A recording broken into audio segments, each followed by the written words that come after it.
Video ketiga ini membahas tentang fungsi hiperbolik. Yang dipelajari pertama adalah sifat-sifat dari fungsi hiperbolik, kemudian yang kedua turunan dan integral fungsi hiperbolik, yang ketiga inverse fungsi hiperbolik, dan yang terakhir adalah turunan dan integral dari inverse fungsi hiperbolik. Fungsi hiperbolik itu sendiri sebenarnya serupa atau memiliki beberapa kemiripan dengan fungsi trigonometri. Contohnya seperti ini. Misalkan kalian memiliki fungsi trigonometri yang bentuknya merupakan fungsi lingkaran. Jika ditransformasikan bentuknya Y sama dengan menjadi persamaannya adalah ini. Kemudian yang kedua ini merupakan fungsi hiperbola. Fungsi hiperbola ini jika ditransformasi dalam bentuk Y sama dengan adalah berikut. Jika kalian perhatikan, kedua buah fungsi ini sebenarnya adalah pasangan inverse. Jadi jika kalian ubah Y sama dengan menjadi X sama dengan, nilainya adalah X sama dengan akar 1 plus Y kuadrat. Jika kalian melakukan exchange antara X dan Y, maka hasilnya seperti ini. Jadi intinya, dua buah fungsi ini merupakan fungsi yang inverse. Oleh karenanya, fungsi hiperbolik itu memiliki kemiripan dengan fungsi trigonometri. Untuk definisinya sendiri, fungsi hiperbolik adalah sebagai berikut. Jadi definisi utamanya ada pada sinus Hx dan cosinus Hx. Atau di sini sinus hiperbolik X, cosinus hiperbolik X, gitu ya. Nah, untuk sinus hiperbolik, dia definisinya adalah sebagai berikut. Dia memuat fungsi eksponensial, yaitu definisinya sama dengan E pangkat X dikurangi E pangkat minus X dibagi 2. Sedangkan kalau di sini, cosinus, dia penjumlahan. Sama E pangkat X ditambah E pangkat minus X dibagi 2. Untuk definisi selanjutnya, itu adalah pengembangan dari definisi yang kedua ini, sin dan cos. Jadi di sini mirip ya, seperti trigonometri, ada sin, ada cos, ada tan, kosekan, sekan, kotangen, namun semua bentuknya berupa hiperbolik. Oke, kita lanjutkan. Bagaimana untuk grafiknya? Grafik dari fungsi hiperbolik bentuknya seperti ini. Untuk yang pertama ini untuk sinus hiperbolik. Kemudian di sini cosinus hiperbolik, tan hiperbolik, kosekan hiperbolik, sekan hiperbolik, dan kotangen hiperbolik. Nah, di sini sama halnya dengan fungsi trigonometri, dia juga berlaku sifat identitas. Sifat identitas pada fungsi hiperbolik yang pertama adalah ini. Cos hiperbolik kuadrat X dikurangi sin hiperbolik kuadrat X sama dengan 1. Ini mirip-mirip seperti sin kuadrat X ditambah cos kuadrat X sama dengan 1. Kemudian di sini muncul sin hiperbolik X ditambah Y sama dengan sin hiperbolik X cos hiperbolik Y ditambah cos hiperbolik X sin hiperbolik Y. Ini pun serupa seperti pada trigonometri biasa yang mengatakan sin A plus B itu sama dengan sin A cos B plus cos A sin B. Nah, ini pun yang lainnya juga serupa. Sama seperti pada trigonometri. Selanjutnya adalah tentang integral dan turunannya. Formula turunan untuk fungsi hiperbolik, bentuk bakunya adalah seperti ini. Dari formula ini kita bisa create antiturunan atau integralnya. Formulanya adalah berikut. Jadi ini sama saja seperti saling berkebalikan ya. Oke. Contoh di sini d per dx sinus hiperbolik u sama dengan cos hiperbolik u dikali u aksen. U aksen di sini adalah turunannya. Dan U itu sendiri merupakan sebuah fungsi yang dapat diturunkan terhadap X.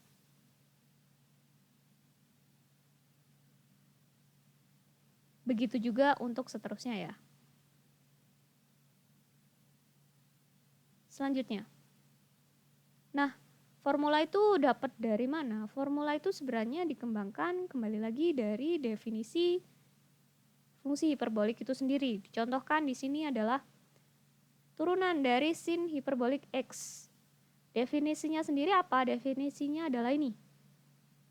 Nah, dari sini muncullah Anda turunkan. Karena 2 ini merupakan konstan, jadi tidak terpengaruh terhadap turunan ya. Yang berpengaruh adalah pembilangnya. Di sini ada muncul X-nya. Turunan dari E pangkat X ya E pangkat X itu sendiri. Kemudian di sini turunan dari E pangkat minus X itu adalah minus E pangkat minus X. Oleh karenanya di sini muncullah plus.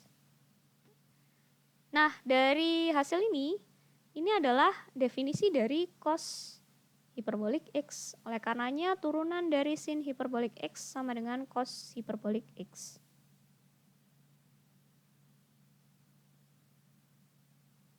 Selanjutnya untuk yang ini, turunan dari tan hiperbolik X.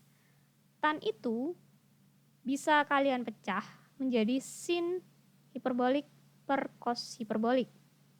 Untuk mencari turunan dari pembagian 2 buah fungsi, kalian bisa gunakan aturan U per V.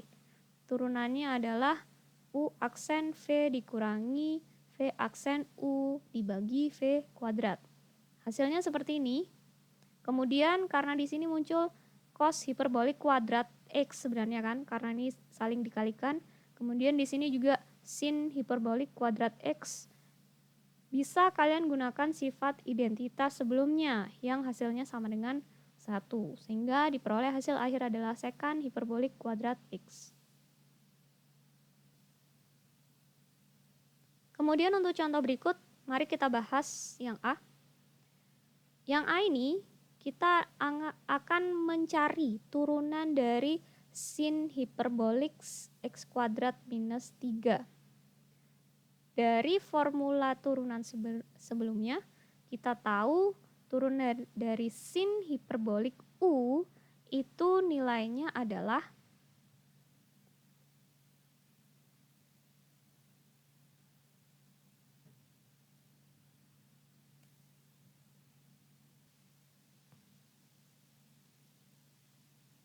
cos hiperbolik U dikali U aksen. Karena di sini U-nya adalah X kuadrat minus 3, maka U aksennya adalah 2X. Kemudian kalikan dengan cos hiperbolik X kuadrat minus 3. Kemudian untuk yang B, di sini muncul len ya. Jadi tidak hanya cos tapi len. Maka di sini kalian bisa gunakan apa? Kalian bisa gunakan aturan rantai untuk turunan. Jadi turunkan len dikali dengan turunan dari cos hiperbolik. Hasilnya adalah seperti ini. Kemudian yang C ini kalian memiliki 2 buah fungsi sebenarnya yang saling dikurangkan ya. Jadi kalian bisa gunakan sifat dari turunan yang linear. Anda turunkan fungsi pertama dikurangi dengan turunan fungsi kedua, di mana fungsi yang pertama ini merupakan perkalian 2 buah fungsi, yaitu X dikali sin hiperbolik X. Karena ini perkalian, maka turunannya adalah U kali V, turunannya adalah U aksen V ditambah V aksen U. Nah, dengan aturan itu kemudian kalian cari turunan dari cos hiperbolik X, kalian kurangkan, hasilnya adalah seperti ini. Silakan dicoba sendiri ya.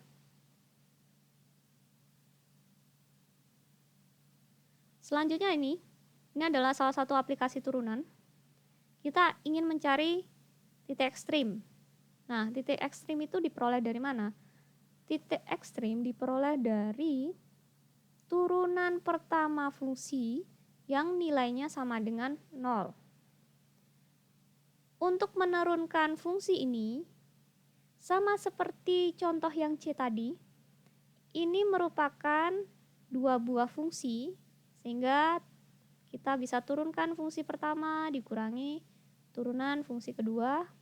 Kemudian fungsi pertama ini terdiri dari perkalian dua fungsi, maka kalian bisa gunakan U kali V, aturan U kali V, turunan aturan U kali V.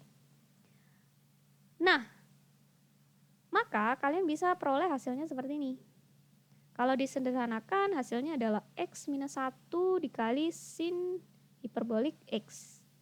Carilah berapa sih X, sehingga kalau ini dikalikan nilainya sama dengan 0. Di sini ketemu, oh X-nya sama dengan 1 dan X-nya sama dengan 0. Kemudian kalau kalian mau lanjutkan, mana yang merupakan titik max dan min, kalian bisa lakukan uji turunan kedua. Sama seperti di kalkulus 1 ya. Berarti kalian bisa lakukan uji turunan kedua, manakah yang turunnya lebih besar dari 0 atau kurang dari 0 untuk menentukan max atau minnya. Di sini ketemu ternyata dia akan maksimum pada titik 0,-1. Jadi di sini yang ketemu adalah X0, itu merupakan titik max. Kemudian dia akan minimum pada 1, minus sin hiperbolik 1.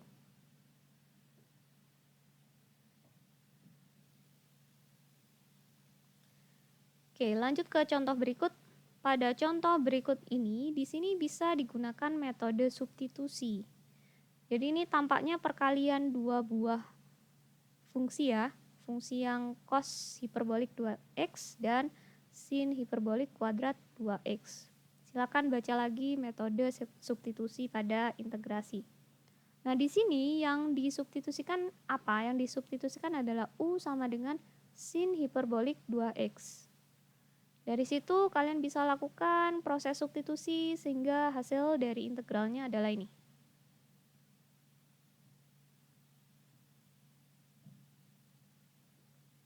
Selanjutnya, ini adalah fungsi inverse hiperbolik.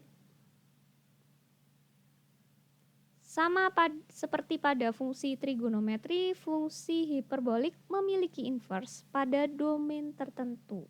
Domainnya ditentukan berikut ini ya. Jadi di sini muncul inverse dari sin hiperbolik x ya, kemudian cos dan seterusnya.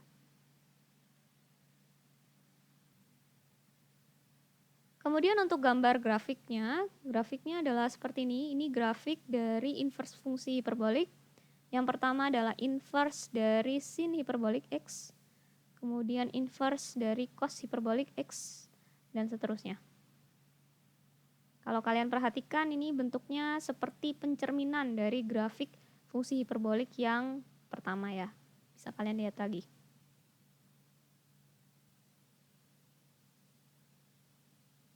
Kemudian untuk aturan atau formula turunan dan integral inverse fungsi hiperbolik dinyatakan berikut. Jadi ini untuk formula turunannya dan ini untuk formula integralnya.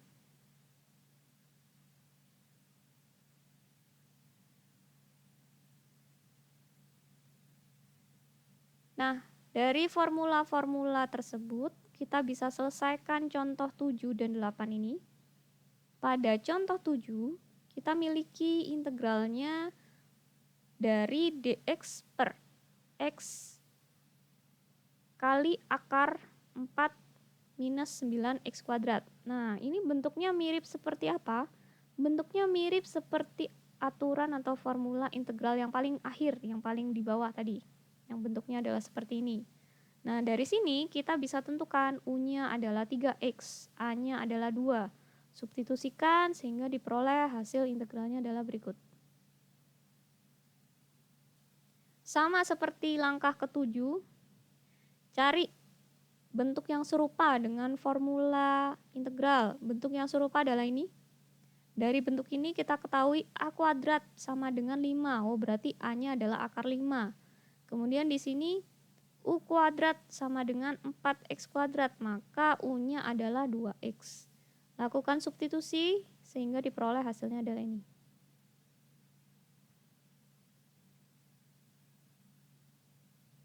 Oke, sekian materi hari ini. Semoga bermanfaat. Wassalamualaikum warahmatullahi wabarakatuh.